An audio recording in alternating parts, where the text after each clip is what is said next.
आपने एक योद्धा को षड्यंत्र रचना सिखाया और आज मैं आपको सिखाऊंगा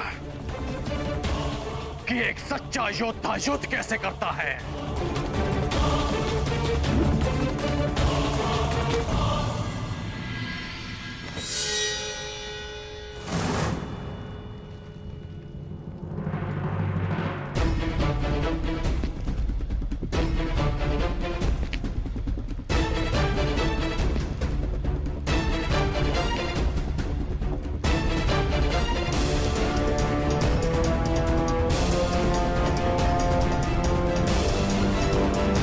सावधान कर्ण।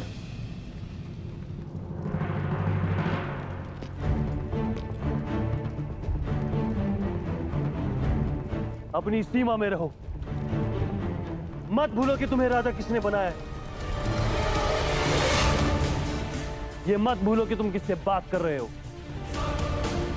मैं उससे बात कर रहा हूं जिसके पास न क्षत्रिय का साहस है और ना ही राजा की मर्यादा। कर्ण!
क्योंकि प्रहार करो ना मित्र।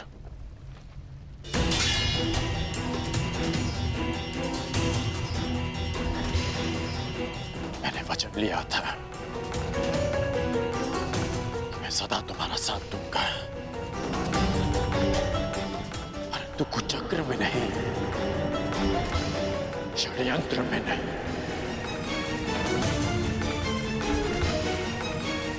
इसलिए जो भी तुमने मेरे लिए किया उसका बहुत बहुत धन्यवाद।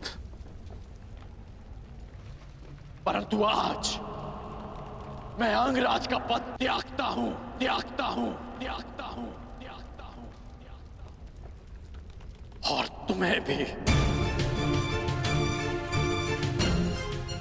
पांडवों का अंत जिस प्रकार से हुआ उसकी पीड़ा सदैव रहेगी, परंतु उससे भी अधिक पीड़ा इस बात की रहेगी कि मेरा मित्र अनुचित मार्ग पर चला गया, कि एक योद्धा कायरता के मार्ग पर चला गया।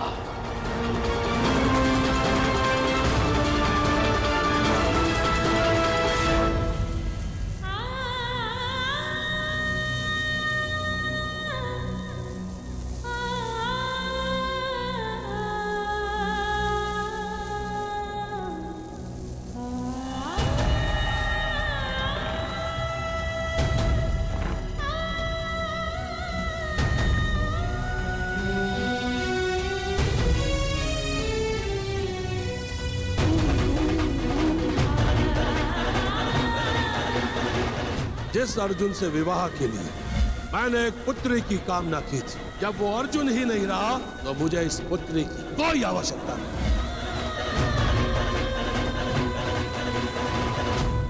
जीवन यात्रा का प्रारंभ हो चुका है।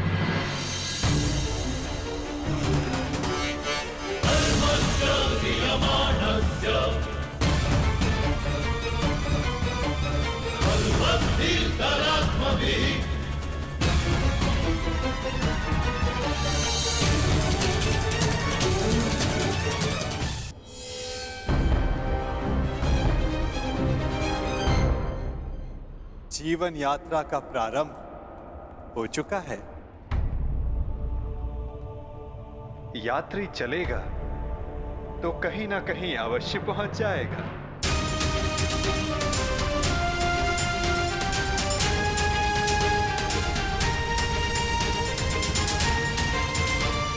मुझे नहीं ज्ञात कि मेरा लक्ष्य क्या है, नहीं ज्ञात कि मैं संसार में क्यों आई हूं, नहीं ज्ञात कि मेरा जन्म क्यों हुआ। जिस यात्री को अपना लक्ष्य ही ना ज्ञात हो, वो कहां पहुंचेगा? क्या आपने आज तक किसी को मेरी अवस्था में देखा है? हाँ, प्रत्येक को देखा है। जीवन धारा के प्रवाह में प्रत्येक के समक्ष ऐसी परिस्थिति आती ही है।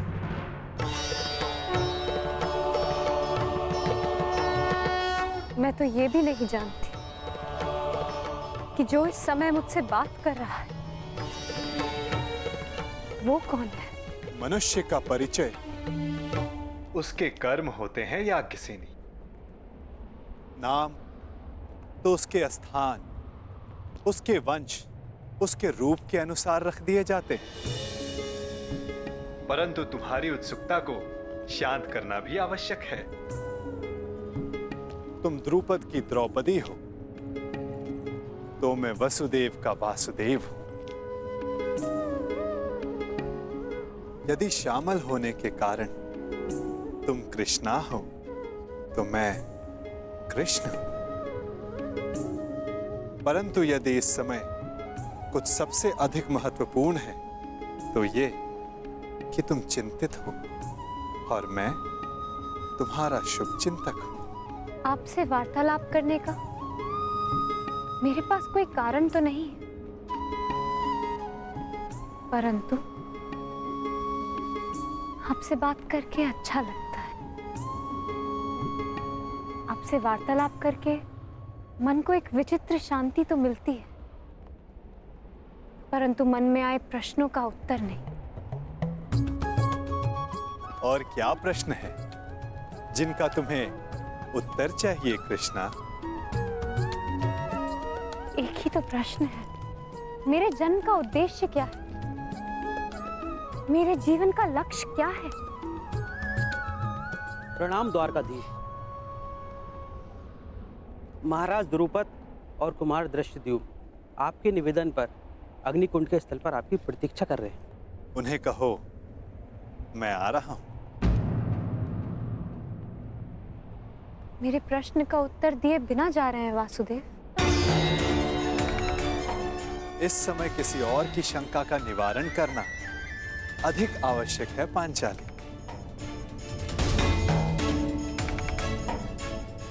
हो सकता है कि उस समाधान में तुम्हारे प्रश्नों का उत्तर भी तुम्हें मिल जाए।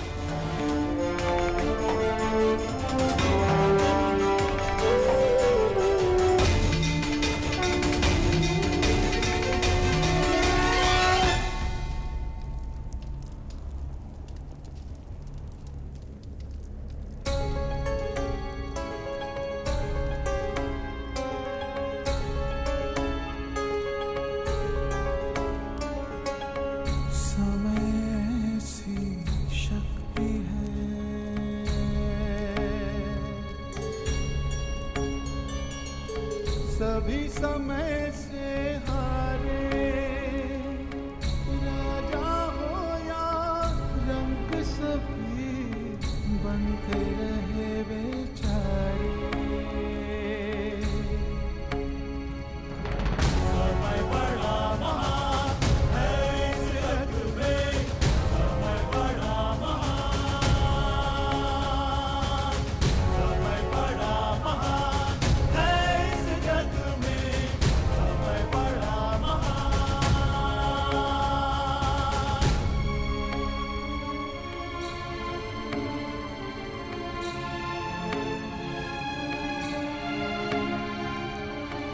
माया का धुआं फैलाए, भ्रम के जाल बिछाए, मन में घृणा द्वेष भरे, फिर अपनों को लड़वाए। सही समय पे सत्य को लाए, झूठ को करे किनारे। राजा हो या रंक सभी बनते रहे बेचारे। समय बड़ा महान है इस जग में, समय बड़ा महान, समय बड़ा महान है इस जग में, समय बड़ा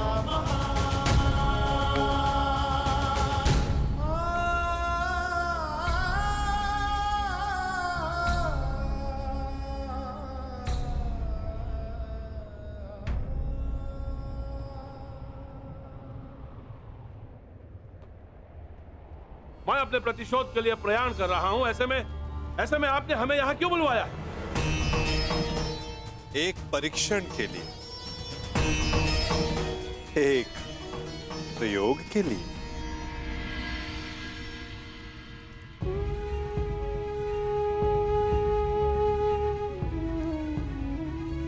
कैसा परीक्षण और यहाँ क्यों?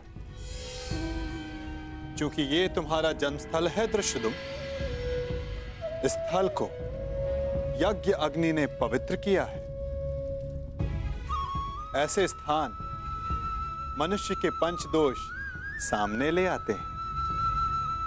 काम, क्रोध, मोह, लोभ, अहंकार।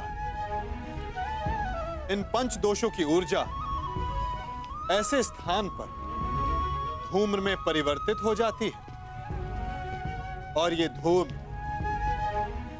तुम्हारे दोषों का है द्रुपद कुमार। दोष जितना अधिक होगा, धूम्र उतना सघन होता जाएगा। मैं कुछ समझा नहीं वासुदेव। अपने पुत्र के लिए आपका मोह पांचाल नरेश, ये पहला दोष है। मुझे इस बात पर विश्वास नहीं।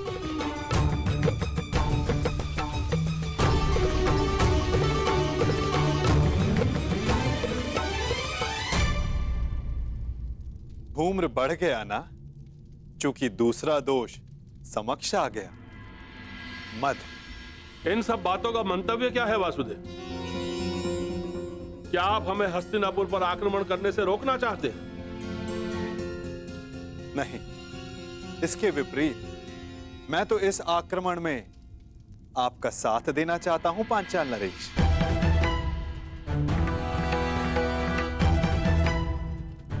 आप हमारा साथ दोगे? यदि आप हमारे साथ हैं, तो फिर पराजय का प्रश्न ही नहीं।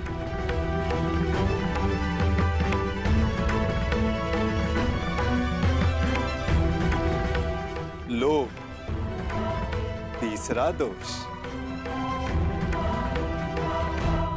परंतु मैंने जो कहा, मेरा मंतव्य वही है पांचाल नरेश। मैं इस आक्रमण में आपके साथ रहूंगा, परंतु उससे पूर्व दृश्यदुम को मुझ पर एक प्रहार करना होगा।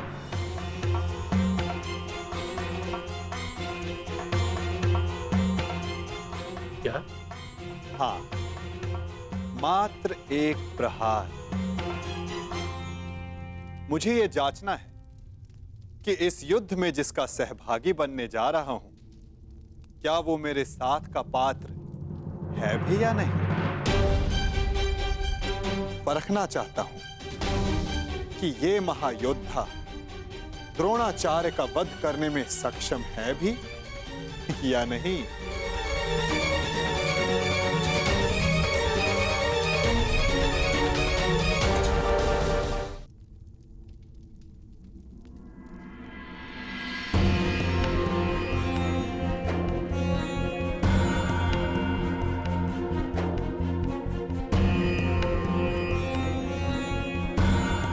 मित्र,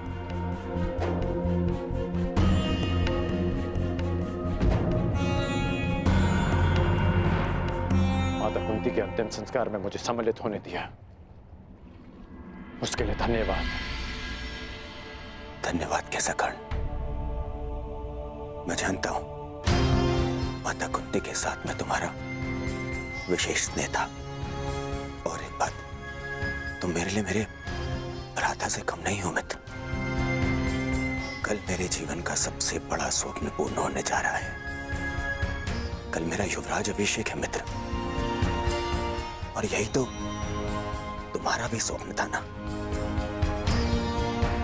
कर्ण, मैं जानता हूं तुम्हें लगता होगा कि जिस मार्ग पर चलकर मैंने ये मुकुट प्राप्त किया है वो उचित नहीं है। परंतु यदि तुम, मैं आ जाऊंगा। तुम्हारे अभिषेक के लिए मैं प्रस्तुत रहूंगा।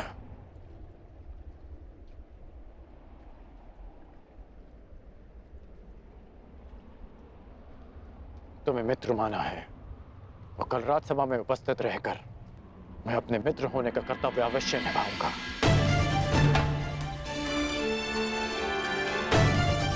मैं जानता था मेरा ये मित्र मुझे कभी निराश नहीं करेगा।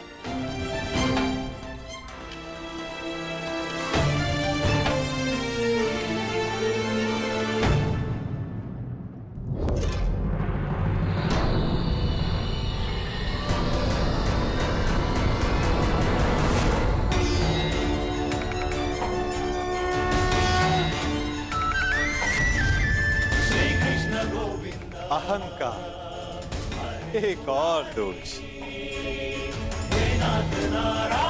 क्या हुआ दृष्टिदुम्न? आगे बढ़ो, प्रहार करो।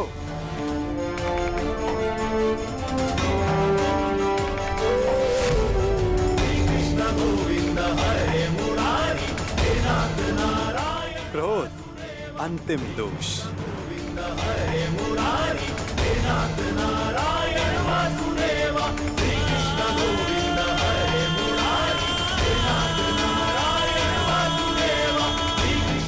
वासुदेव, मैं आपका मंतव्य समझ गया। मेरा पुत्र अभी द्रोण से युद्ध करने के लिए तैयार नहीं है। अब ये माया समाप्त कीजिए वासुदेव।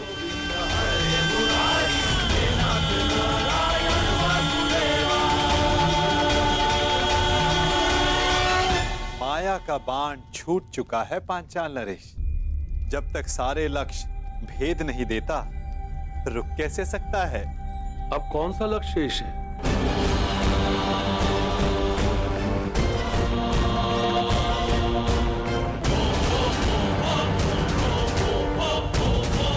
नहीं, रुको पुत्र।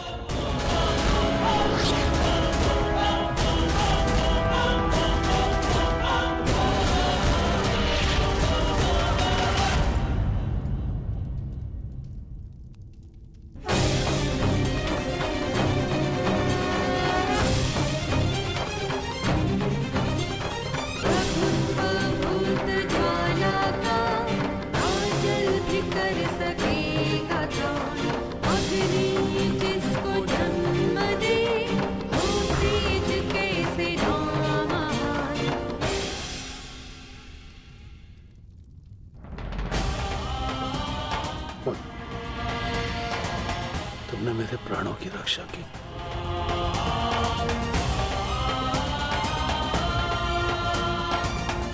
पश्चाताप, भूल का पश्चाताप पांचाल नरेश।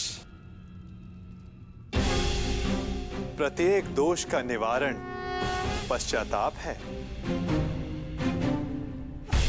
आपकी पुत्री 5वीं पंचकन्या है, इस युग की इकलौती। पहली 4 त्रेता युग में आई। अहिल्या, मंदोदरी, सीता और तारा, और अब द्वापर युग को प्रतीक्षा थी 5वीं पंचकन्या की, द्रौपदी की।